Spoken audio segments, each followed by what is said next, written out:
Assalamualaikum warahmatullahi wabarakatuh. Perkenalkan, nama saya Fadila Arda.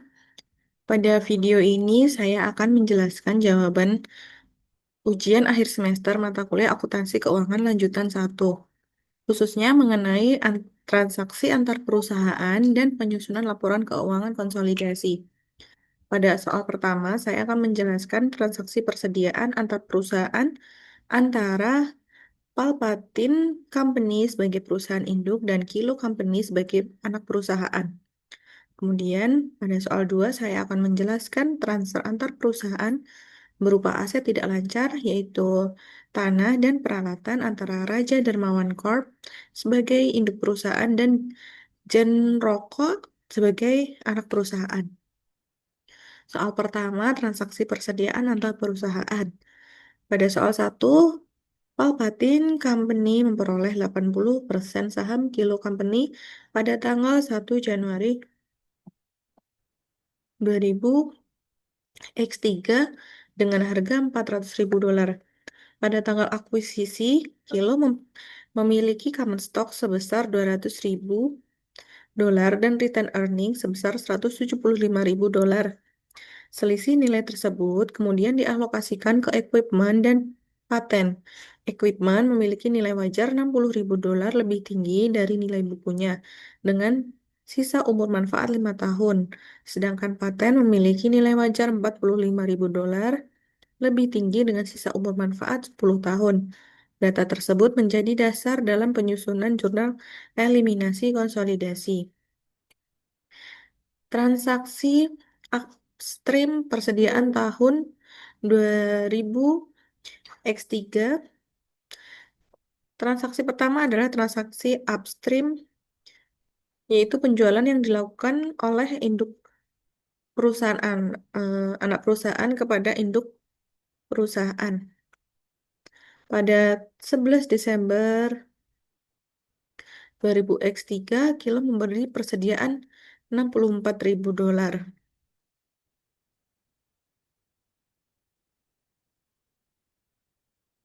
dan menjualnya kepada Palpatin sebesar $80.000.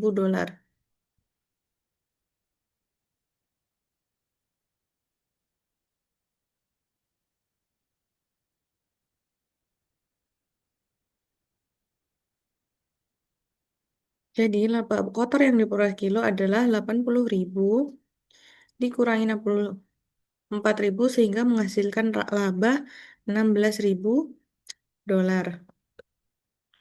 Persentase laba penjualan adalah 16.000 dibagi 80.000 yaitu 20%.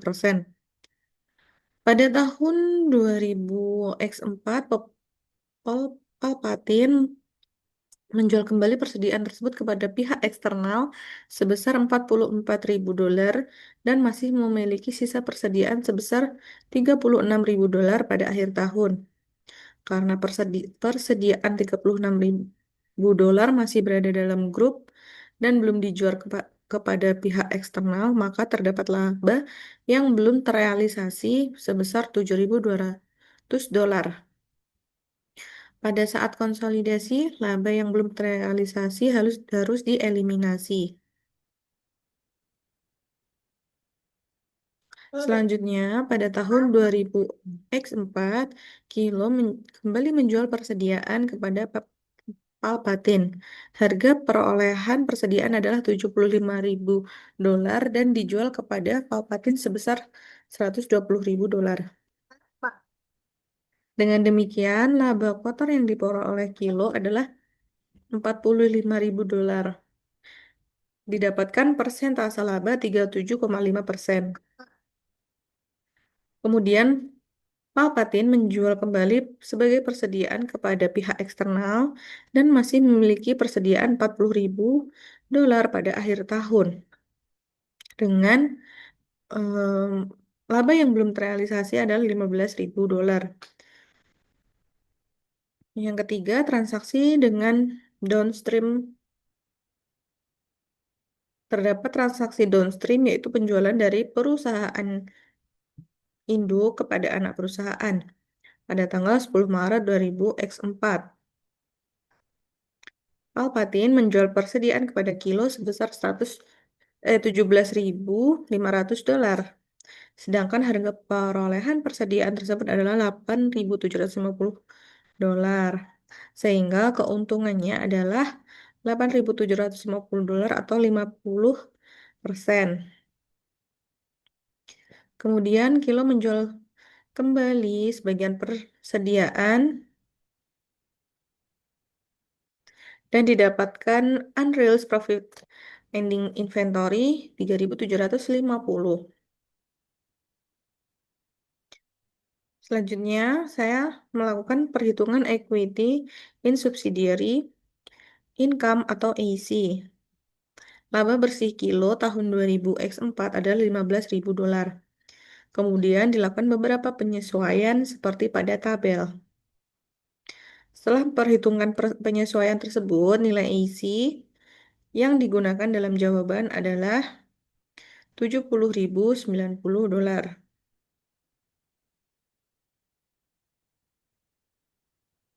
Selanjutnya, jurnal eliminasi. Jurnal pertama digunakan untuk mengeliminasi akun Kilo terhadap akun investasi Palpatin dan NCI.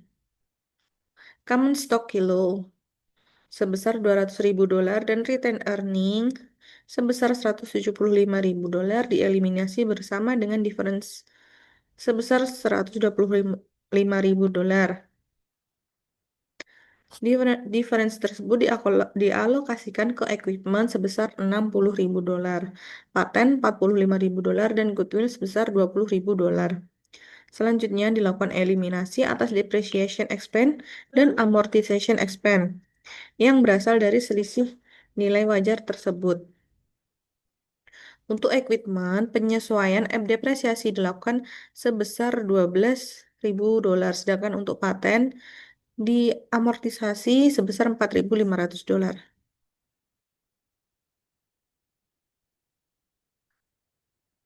Setelah itu, transaksi penjualan, persediaan antar perusahaan juga dieliminasi. Penjualan dan HPP dari masing-masing transaksi internal dihapuskan dari laporan konsolidasi. Dengan demikian, transaksi internal tidak lagi dianggap sebagai transaksi pihak eksternal.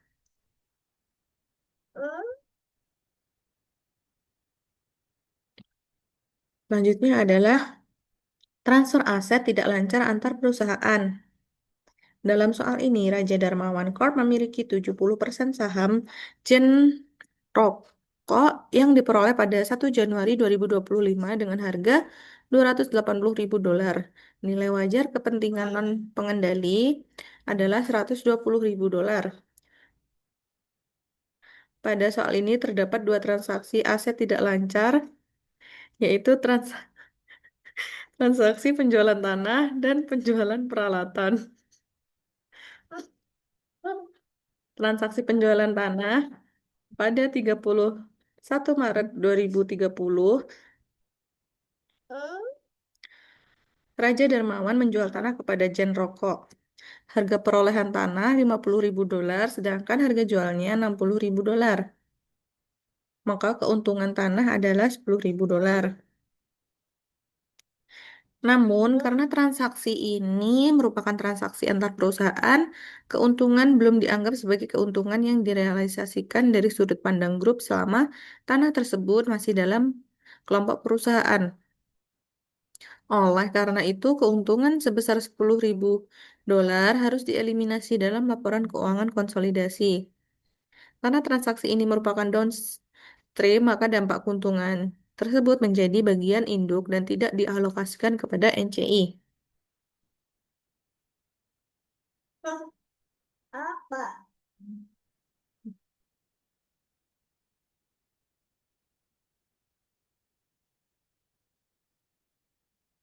Selanjutnya adalah transaksi peralatan.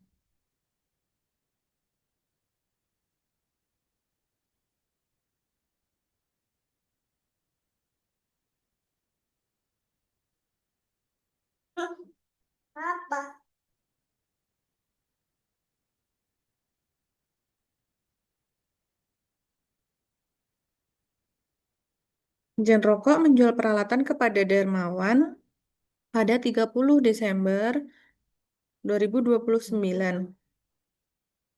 Peralatan tersebut awalnya dibeli dengan harga $150.000 pada 1 Januari 2025. Umur ekonomis peralatan adalah 15 tahun dan tidak memiliki nilai residu. Setelah digunakan 5 tahun, akumulasi penyusutannya adalah $50.000. Dengan demikian, nilai buku peralatan pada saat dijual adalah $100.000. Peralatan tersebut selanjutnya dijual seharga $120.000. Jadi keuntungan peralatan adalah $20.000. Pada tahun 2030, sebagian keuntungan tersebut mulai terrealisasi karena peralatan telah digunakan satu persatu oleh perusahaan. Sisa masa manfaat 10 tahun, maka keuntungan yang direalisasikan adalah $2.000. Selanjutnya adalah perhitungan equity in subsidiary income. Laba bersih Jen Rokok tahun 2030 diperoleh dari penjualan sebesar $150.000 dikurangi COGS $80.000, depreciation expense $15.000, dan other expense $10.000. Jadi laba bersih Jen Rokok adalah $45.000. Karena Raja Darmawan memiliki 70% saham Jen Rokok, maka bagian induk perusahaan adalah 70%. Setelah memperhitungkan penyesuaian keuntungan penjualan tanah sebesar $10.000 dan realisasi keuntungan penjualan peralatan $2.000 diperoleh isi sebesar $22.900. Sedangkan pada NCI yang digunakan adalah $14.100. Selanjutnya adalah jurnal eliminasi. Pertama, dilakukan eliminasi common stock dan return earning Jen Rokok terhadap investment in Jen Rokok dan NCI in equity. Kedua, eliminasi keuntungan penjualan tanah sebesar $10.000 dengan mengurangi land sebesar $10.000. Ketiga, melakukan eliminasi keuntungan penjualan peralatan. Keuntungan sebesar $20.000 yang muncul dari transaksi internal harus dieliminasi. Penyesuaian juga dilakukan terhadap accumulated depreciation. Setelah jurnal eliminasi dibuat, masing-masing saldo perusahaan dapat digabungkan menjadi laporan keuangan konsolidasi.